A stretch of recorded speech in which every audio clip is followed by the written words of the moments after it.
Hi everyone, and thank you for being here today.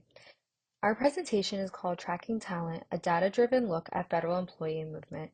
I would like to acknowledge my other group members that I worked with, Shruti and Grace. Let's begin by looking at what's really at stake for federal HR. Right now, the government is experiencing persistent workforce turnover across multiple agencies. This isn't just an HR issue, it leads to financial losses, knowledge gaps, and even disruptions of to the public services that the citizens rely on. The problem is that these agencies currently lack a centralized clear view of these separations are happening, why they're happening, and when.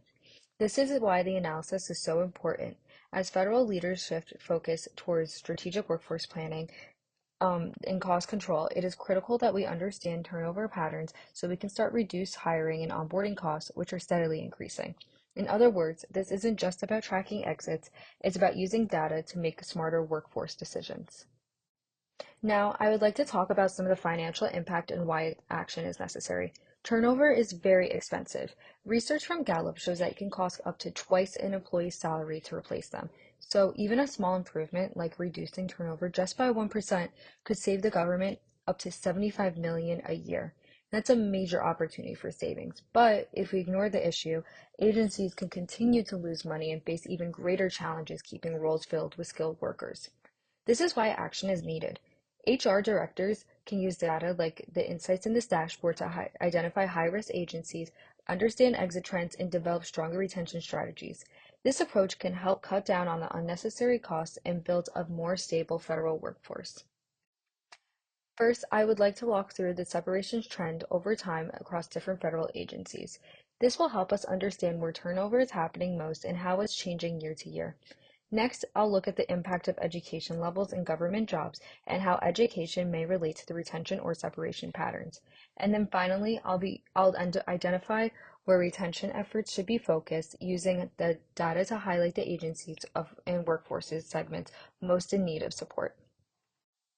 I would like to give a little overview of our dashboard. It pulls together key metrics to help federal HR leaders quickly spot workforce trends and identify problem areas. You can click on the top right corner to interact with the dashboard. If not, I'll click this video to show you a little preview of what our dashboard does look like. As you can see, you can select a certain reason why people quit in a job category and what age they are, and you can see the different charts on this dashboard relay with the different variables that you chose.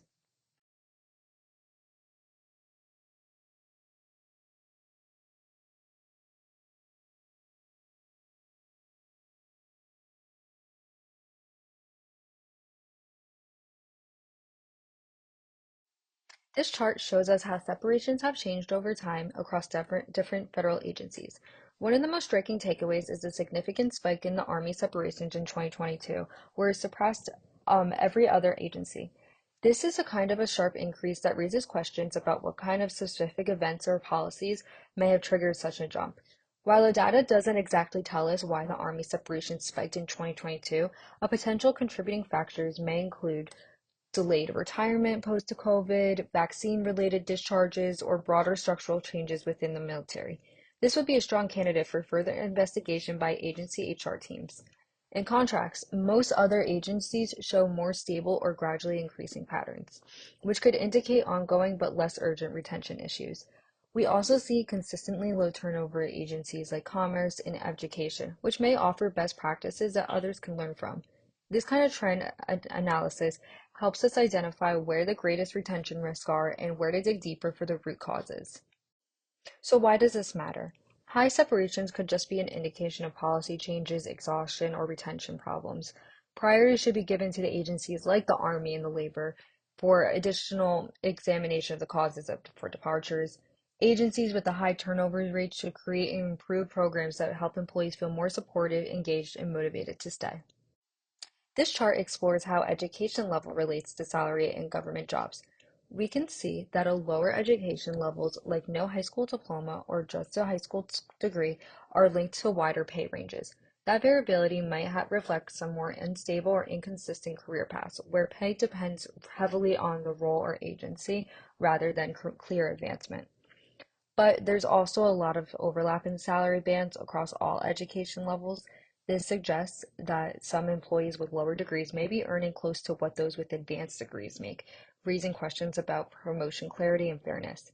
However, even employees with master's or doctorate degrees appear to experience some sort of pay plateau, especially in certain agencies. This could lead to frustration or even cause highly educated talent to leave for more better paying or more dynamic opportunities somewhere else. So overall, education clearly plays a role in salary, but it's not the whole story. Career progression and agency structure matter as well. So again, why does this matter? In government jobs, salaries and career advancements don't match education levels, leaving highly educated individuals feeling undervalued and lower educated workers feeling trapped with slow increasing wages. This inconsistency, in addition to unclear pathways, causes dissatisfaction, lower engagement, and higher turnover among top tier talent. Organizations should offer specific training programs, clarify promotion opportunities, and adjust pay to correlate skills in order to retain talent. Finally, this is our last chart, the heat map. This heat map helps us understand why people are leaving government jobs and how that varies by age group and career stage. In the early career stage, employees in their 20s are primarily quitting or being terminated. This could point to unmet expectation, onboarding challenges, or early misalignment with job roles. Moving into the 30s, we see a lot of quitting and transferring out, suggesting that this group may have actually been seeking better opportunities or clearer career growth somewhere else. By the 40s, trends shift. There's a noticeable increase in layoffs and transfers, especially in the technical and professional roles. This may reflect some restructuring or a mismatch in mid-career development support. And in the late career stage, employees in their 50s and 60s, we mostly see retirements and layoffs, which is to be expected, but still important to monitor in workforce planning. These insights can help us guide how we target retention strategies by age group, whether it's improving early career onboarding, creating better growth paths in mid-career, or planning on for knowledge and transfer in later stages. So we ask again, why does this matter? This data gives us some clear signals about what's driving early and mid-career talent. People in their employees in their 20s are quitting and in their 30s are transferring out. It could just be due to a lack of job satisfaction. Professionals are not seeing a future for themselves at the organization and are not as content in their teams. Organizations should reassess their career development opportunities and conduct exit or stay interviews/surveys to narrow down the route for those transferring out. To wrap up, here are some of the key takeaways from the analysis. First, looking at the trends over time, we saw a major spike in the Army separations in 2022, which surpassed all other agencies. Throughout the years, Veterans Affairs, Defense, and Labors consistently show the highest separation volumes, highlighting long-term retention concerns in those departments. Second, when we examined how employees are valued, we found that lower education levels are tied to wider and more unstable salary ranges, while overlapping pay bands and plateaus at higher education levels may contribute to unclear growth in opportunities and dissatisfaction. And finally, we identified clear generational turnover patterns. Workers in their 20s are mostly quitting or being terminated, while those in their 30s and 40s are more likely to quit, transfer out, or face layoffs, which points to a different challenges at each career stage. These insights can help HR leaders make more targeted and strategic actions to retain talent and to strengthen workforce planning. To close things out, let's focus on action. We know that prioritizing retention is far more cost effective than constantly reacting to turnover. It's not just about filling the seats, it's about creating a kind of workplace people want to stay in.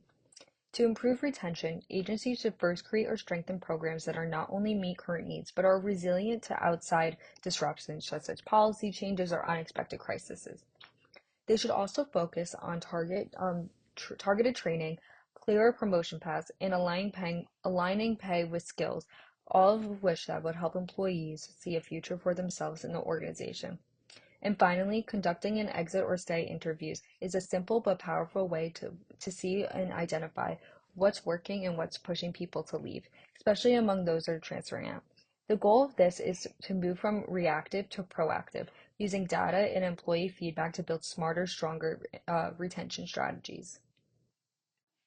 On behalf of the entire group, we want to just express our gratitude for your efforts this semester. We truly enjoyed coming to class and learning everything for our future careers. It was challenging but exciting, and We hope you have an amazing summer and hope to see you around. If you have any other questions, our emails are listed below, and we also just wanted to list our citations as well. Thank you.